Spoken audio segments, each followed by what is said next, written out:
Buat lo yang udah bosen nih jualan di TikTok Tokopedia sepi mulu, gue mau kasih tahu satu cara biar lu akhirnya bisa ngomong goodbye toko TikTok dan Tokopedia sepi. Sekarang gue lagi mau masuk nih bareng sama geng Sultan. Asik. Bayang gak sih kalau bisa ngomong gitu? Kayaknya enak banget ya. Bener gak? Karena banyak orang kayaknya ngalamin kayak di TikTok gitu, Topet juga gitu. Terus kayak, aduh justru malah kadang gini loh, suka ada yang ngerasa kayak gue sering ketemu ya, kalau misalnya seller Topet yang rame-rame banget, di TikTok yang rame-rame banget, terus deket yang sepi itu sepi banget gitu. Terus kayak mereka tuh suka ngerasa kayak kayaknya udah lumrah di tempat kita sepi, emang jualannya sepi gitu. Terus udah gitu, kalau misalnya gini ya, beberapa kali misalnya gue ngobrol sama teman lama gitu kan, dan sering banyak orang tuh yang bilang gini, kayaknya ya Chan, zaman sekarang sih lebih enak zaman COVID loh, lebih bisa dapat duit, sekarang lebih seret banget udah jualan ini itu. Sebenarnya kenapa itu dialamin? Gara-gara satu nih, lu kagak ngerti gimana caranya rame. Nah, penasaran kan? Nah, oke, sebelum gua bahas gimana caranya biar lu bener-bener bisa say goodbye, buat lo yang baru nonton, jangan lupa buat lu klik subscribe dulu dan aktifin loncengnya ya. Nah, di sini gue mau kasih tahu ke kalian gimana caranya biar lu bisa ngelupain itu tempat sepi once and for all, once and for good gitu ya, whatever lah lu mau ngomong kayak gimana gitu ya. Nah, jadi gue juga ngalamin, maksudnya kalau kayak jualan pernah sepi gitu kan, kadang toko segitu-segitu aja, gue juga ngalamin gitu, gue pernah ngalamin, dan akhirnya someday satu hari gitu ya, gue bukan nemu inspirasi sih sebenarnya, nggak ada yang namanya nemu inspirasi, ibaratnya gini, kadang kan kita suka ngerasa kalau kayak lu lagi jalan atau lagi ngapain atau lu lagi di WC atau dapat ilham, dapat uang ke situ, oh kalau gini gimana, lu terapin, tring dan semua berubah gitu ya, itu tuh kayaknya cuma mimpi, bener gak sih? Jadi memang kadang untuk mendapatkan sesuatu tuh lu perlu belajar, terus udah lu perlu belajar itu lu perlu explore gitu ya, lu perlu testing terus menerus gitu ya. Dan ini bisa dibilang yang gue mau bagiin adalah hasil eksperimen gue selama bertahun-tahun gitu kan. Jadi apa sih gue lihat yang ngebedain antara satu toko bisa rame apa sepi gitu ya. Nah, poin pertama itu yang paling jelas adalah biasanya kalau kebanyakan orang yang tokonya sepi itu sering banget mereka tuh ketika jualan maksa. Contoh gini, pernah ada satu teman lama gue terus datang terus bilang gini, lu bisa bantuin gue nggak? Oke, bantuin apa? Gue bilang kan, oke, gue punya produknya tuh kuenya tuh kue koya. Terus dia bilang kue koya jadul. Nah, coba gue mau nanya sama kalian, apa yang kalian kepikiran begitu kue koya jadul? Dia memang angkatan yang lebih tua dari gue, dan gue aja langsung kue koya jadul. Terus gue tuh langsung kayak, apaan tuh? Masa sih lu nggak tahu? Katanya itu zaman kita kecil viral, zaman kecil gue sama zaman kecil lu beda boy. Gue gak kebayang gitu. Ya udah dia bilang, lu tanya bapak mama lu siapa paman bibi lu pasti tahu. Terus udah gitu gue, oke lah, anggap gue tahu ya. Terus kelebihan kue lu apa? Ya ini apa tuh namanya, itu tradisional gitu loh, kue koya tradisional. Terus udah gitu ya dibilang enak gitu kan. Terus gue kayak oke, gue kagak kebayang, jujur gue nggak ini. Terus gitu dia bawa, terus gue tuh oke, kayak gini tuh, oh ya ini kayaknya gue inget zaman gue kecil banget. Dan terus gimana caranya biar orang mau lagi beli barang ini gue punya warisan leluhur, resep warisan leluhur. Bentar. Gue langsung berpikir di situ kayak, bentar, ini barang lu kalau gue cari pencariannya itu sedikit sekali, sesekali itu rame ketika mau Imlek, dan setelah itu udah gitu ya. Artinya kan satu barang yang kayak dicari ini banget. Nah, gua nggak bilang produk seperti itu nggak bisa nggak bisa di rebranding lagi, nggak bisa dibikin lagi, enggak. Tapi yang poin gua adalah gini, lu kebayang nggak sih yang bikin kita susah kadang adalah kita selalu bertahan dengan misalnya gua ngerasa gua udah punya barang ini udah lama, gua taunya ini dan gua pengen ini rame lagi, padahal mungkin itu baru udah declining gitu ya. Ini orang pertama. Orang kedua ada lagi teman gua, jadi dia selama ini kalau di Bandung itu salah satu yang bisnis zaman dulu yang gitu, banyak orang cepat kaya, itu adalah bisnis kain. Kalau kalian tahu, tekstil gitu. Jadi dia jual kain, bukan baju ya, jual kain. Dulu dia kaya dari situ, dan sekarang dia masih jualan barang itu. Udah gitu dia selalu ngeluh, ini sekarang tuh sepi banget gitu. Bahkan jangankan sepi, dibilang gini, hantu aja nggak ada yang lewat gitu kan. Gue di toko hantu aja nggak ada yang lewat, terus siapa yang mau beli gitu kan? Iya, sekarang kalau dilihat produk-produk yang dijual itu demand-nya turun parah. Dan ketika turun parah dan ketika lo memaksakan jual barang itu, lo bakal susah. Kebayang nggak? Jadi yang bikin pertama susah adalah kita sendiri, kita terlalu megang ini. Atau yang kedua adalah gini, lo nggak tahu mau jual apa, terpontang-panting. Lo kebayang nggak sih? Jadi kayak, labubu lagi viral, lo jualan labubu. Mending kalau paling pertama, telat lagi. Udah gitu apa lagi viral? Apa tuh dulu lato-lato viral, lu jualan lato-lato gitu kan. Lu terpontang-panting antara A, B, C, D, E, F. Dan gak ada yang jalan juga. Gitu. Kebayang gak? Nah, ketika lu kayak gini, lu juga jual apa pindah-pindah, ya nggak kaya-kaya juga, guys. Susah juga gitu kan. Nah, terus jadi harusnya gimana? Harusnya sebenarnya kalau misalnya lo mau jualan, coba lihat dulu produk yang lo jual itu kategorinya apa nih? Apakah trend, apakah evergreen, ataukah apa? Karena setiap model bisnis beda. Nah, kenapa gue bilang gitu? Contoh gini deh. Gue ngomong agak berat nih kali ini ya.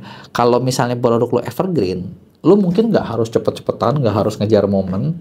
Tapi, nah evergreen itu lo harus tahu kelebihan lo gimana sih biar orang itu apa ya? Maksudnya biar orang itu tertarik gitu loh sama produk kalian. Apa yang mau ditonjolin?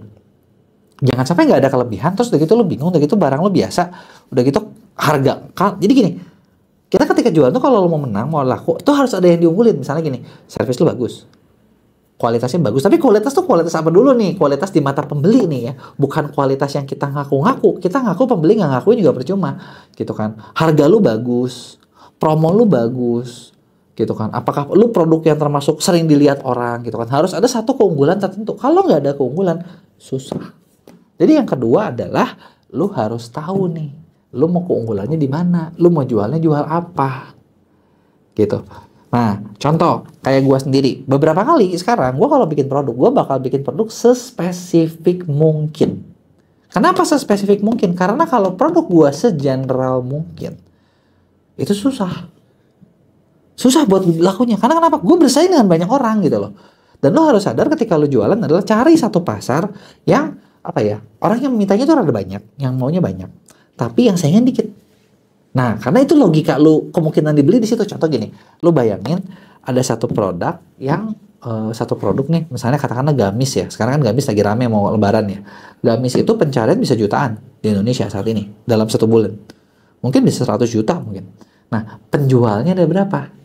Kalian kebayang nggak? Nah, itulah lu bersaingnya di situ. Misalnya penjual gamis ada 1000, kalau produknya 100 juta, berarti masing-masing bakal kebagian kemungkinan 100.000 order, kemungkinan. Tapi biasanya tidak adil. Ini yang lu harus ngerti juga. Nomor 1 bisa dapat 50% pasar, gitu ya, 30-50% pasar. Nomor 2 sebagian, nomor 3 sebagian, sisanya itu baru kebagi rata.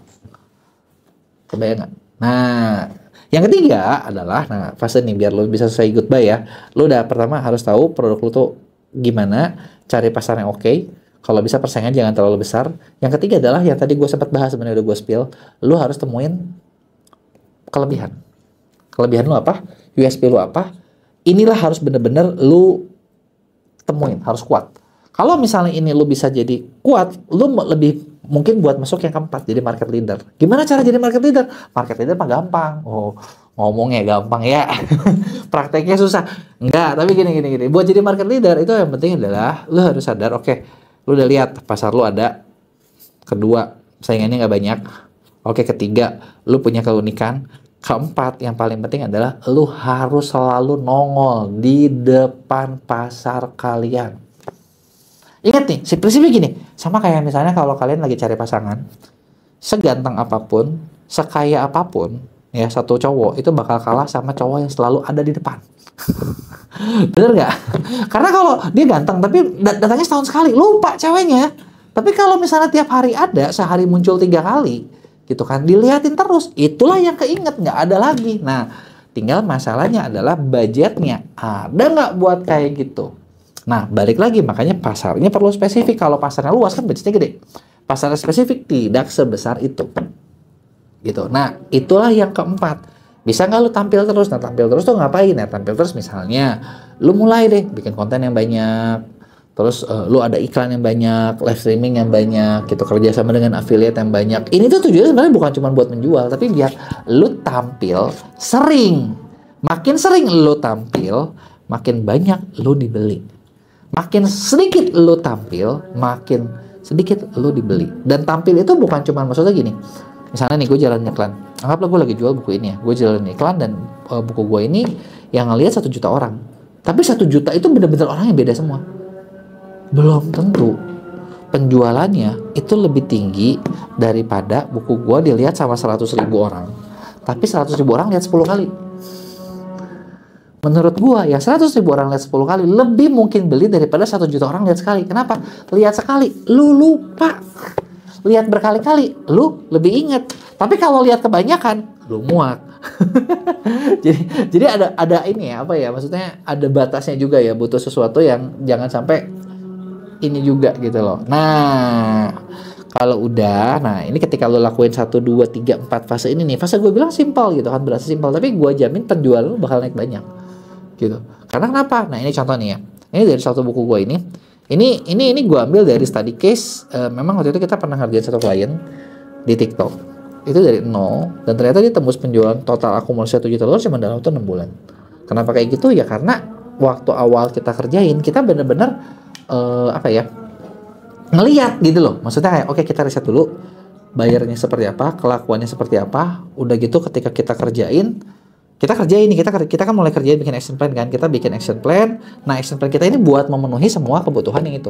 Dan ketika dikerjain hasilnya ternyata benar-benar bagus banget gitu. Itulah hal-hal yang bisa dilakuin. Nah, buat kalian yang pengen belajar nih, gue pengen tahu nih, kan mungkin ada kalian yang aduh gue pengen belajar nih, gimana sih caranya biar jualan gue beneran bisa ramai gitu, biar bisa bener-bener bilang say goodbye. Kebenaran kita di Mia kerjasama, kita punya satu program namanya konsultasi ordal. Jadi kita kerjasama dengan beberapa konsultan buat bantuin kalian yang pengen didampingin. Jadi kalau konsep pendampingan yang kita bikin ini, ya kita bakal risetin strategi lo harus kayak gimana, langkahnya gimana, action plan lo gimana, lo yang lakuin semuanya. Nah, rata-rata ternyata dari klien-klien yang udah ikut nih, misalnya nih, banyak yang awal mulai tuh belum pecah telur, terus dalam waktu kurang lebih 2-3, nggak nyampe 2 bulan nih kalau pecah telur, 1 bulan lebih lah, 1 bulan pasti udah pada pecah telur.